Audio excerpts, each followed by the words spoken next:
અમદાવાદનું કોંગ્રેસ કાર્યાલય રાજીવ ગાંધી ભવન પાસે અમે ઊભા છીએ અને જે રસ્તા પર અત્યારે ઊભા છીએ 2 દિવસ પહેલા ગલીના ગુંડાઓ જે રીતના ઝઘડતા હોય એ રીતના નેતાઓ પથ્થરમારો કરી રહ્યા હતા। કોંગ્રેસ પક્ષથી પણ નેતાઓ હતા અને ભાજપના પણ નેતાઓ હતા। બંને કાર્યકર્તાઓ 30 મિનિટથી વધારે પથ્થરમારો થયો।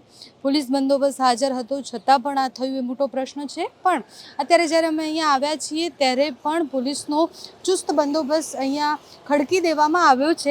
કાર્યાલય પર થયેલો હુમલો, ત્યારબાદ થયેલો પથ્થરમાર અને એના પછી રાહુલ ગાંધી આવતીકાલે અહીંયા આવે છે, કાર્યકર્તાઓ સાથે વાતચીત કરવાના છે, આખી ઘટના સમજવાના છે અને સાથે જ રાજકોટના પીડિતો છે એ લોકોને પણ મળવાના છે। એ પહેલાં રાજીવ ગાંધી ભવનનો માહોલ અલગ લાગી રહ્યો છે। પોલીસ અહીંયા હાજર છે, કાલે શું થાય છે એ જોવાનું છે।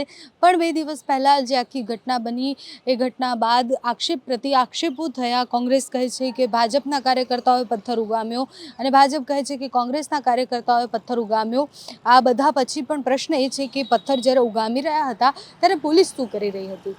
2 દિવસ સુધી ફરિયાદ ન લેવામાં આવી। કાલે શક્તિસિંહ ગોહિલે પ્રેસ કોન્ફરન્સ કરી, બાદમાં ફરિયાદ લેવામાં આવી। ભાજપ કહે છે કે અમારા 5 જેટલા કાર્યકર્તાઓ ઇજાગ્રસ્ત થયા છે। કોંગ્રેસનું આ ષડયંત્ર હતું। કોનું ષડયંત્ર હતું, કોણે પથ્થરમારો કર્યો છે, કોણે પહેલો પથ્થર ઉગામ્યો છે ખબર નથી। પણ આ ગુજરાત એ ગાંધી અને સરદારની વિચારધારા અને ગાંધી અને સરદારનું ગુજરાત છે। એ ગુજરાતમાં જે તસવીરો સામે આવી એ જરા પણ શોભનીય તસવીરો નહોતી। આ જે તસવીરો સામે આવી એ શરમજનક તસવીરો હતી।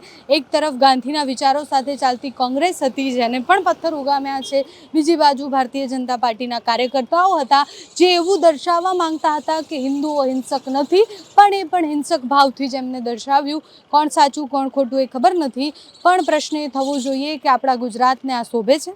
કોઈ પણ નેતા આવી રીતના જ્યારે કરે છે તો લોકો પર શું એની અસર થશે? એ શોભે છે લોકોને? કારણ કે લોકો તો એ જ વિચારશે કે નેતાઓ પણ આ જ કરી રહ્યા છે।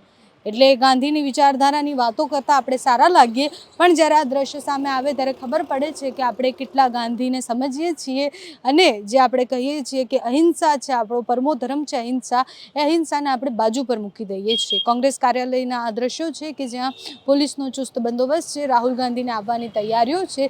રાહુલ ગાંધી અહીંયા આવશે, એના પછી શું બદલાશે એ ખબર નથી, પણ કાલ સુધીમાં ઘણું બધું ચિત્ર બદલાઈ શકે છે।